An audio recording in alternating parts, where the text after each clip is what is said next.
大家好，山药别总是炒着吃、炖着吃了。最近天气变冷了，餐桌上的汤羹是非常受欢迎的。今天就用山药、胡萝卜、鸡蛋和青菜跟大家分享一个很有特色的羹汤做法，喝起来鲜香顺滑，老少皆宜。做法也特别的简单，喜欢的朋友可以试试。首先来准备一根山药，最好是用这种细点的铁棍山药，吃起来的口感和营养会更好一些。再来准备几个花菇，提前用冷水浸泡3小时，一定要泡透。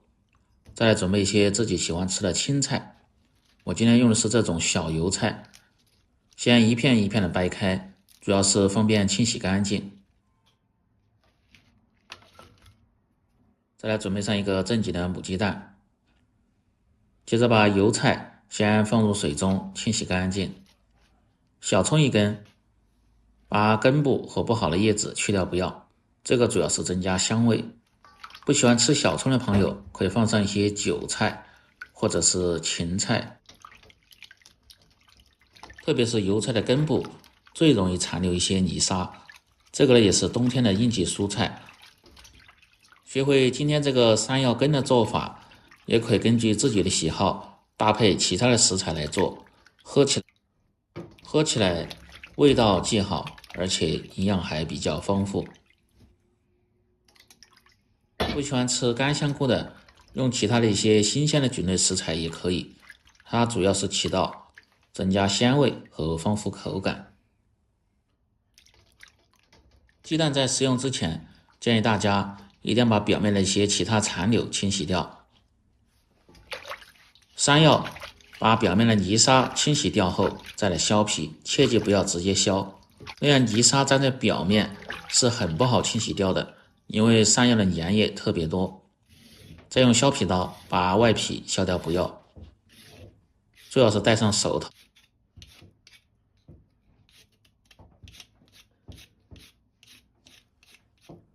可以看一下，这样削出的山药表面是特别鲜亮的。胡萝卜不需要太多，有半根就够了。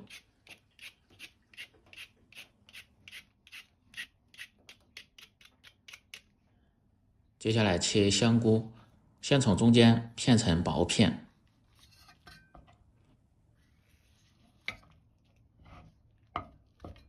再切成细丝，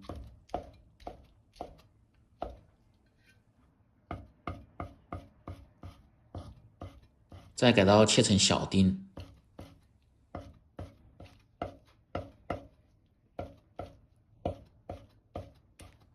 切好后感觉偏粗的一定要剁细点，这样在烧制的时候更好出香菇的鲜味和香味。胡萝卜先斜刀切成稍微厚点的片，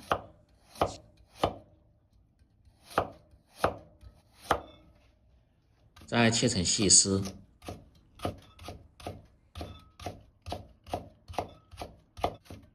最后再切碎。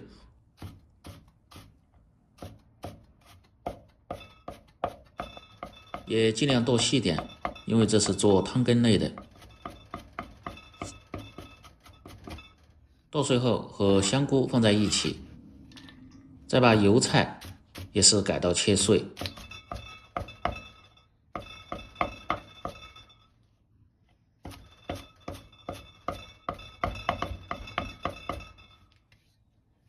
剁好后放入另一个小盆中。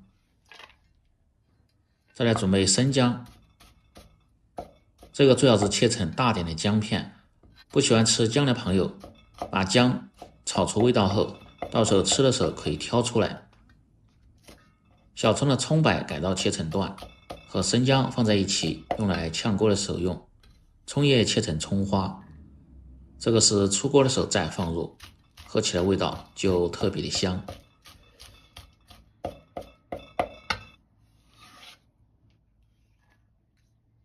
再来处理山药，用刀像这样直接拍碎就可以。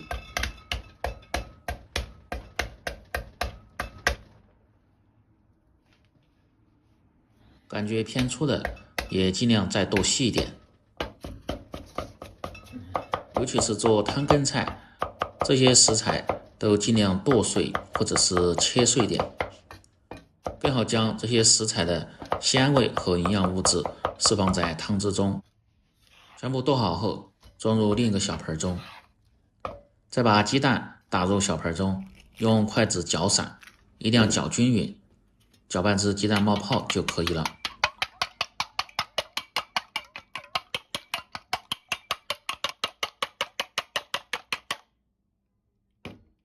全部食材准备好后，接下来开始操作。把锅底的水分烧干后，放入少许的植物油和适量的猪油，用混合油做出来，味道吃着更浓香。油热后，先下入姜葱炒出香味，再倒入切碎的胡萝卜和香菇，继续保持中小火翻炒，这样香菇和胡萝卜的鲜味物质就能够很好的释放在油脂中。这样翻炒至颜色黄亮、香味浓郁后，再倒上适量的开水。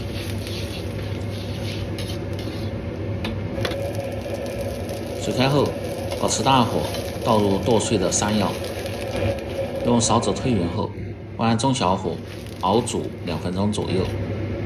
调味只需要放入适量的盐、少许的松茸鲜和胡椒粉就可以。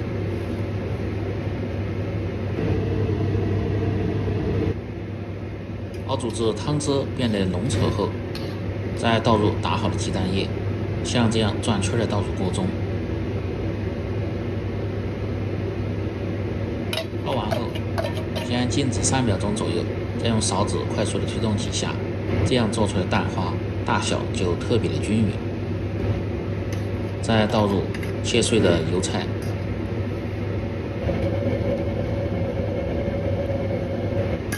把油菜煮至断生后，再倒入剩下的葱花，推匀后即可关火出锅。这个山药羹，尤其是天冷了，喝上这么一碗，既暖身又暖胃，而且营养还比较丰富，很适合口味偏清淡的朋友、老人、孩子和女士食用。最后再放上一些芝麻香油，增加些香味，鲜香顺滑，老少皆宜的山药羹就做好了。喜欢的朋友记得帮忙点赞、评论、转发、收藏。我们明天再见。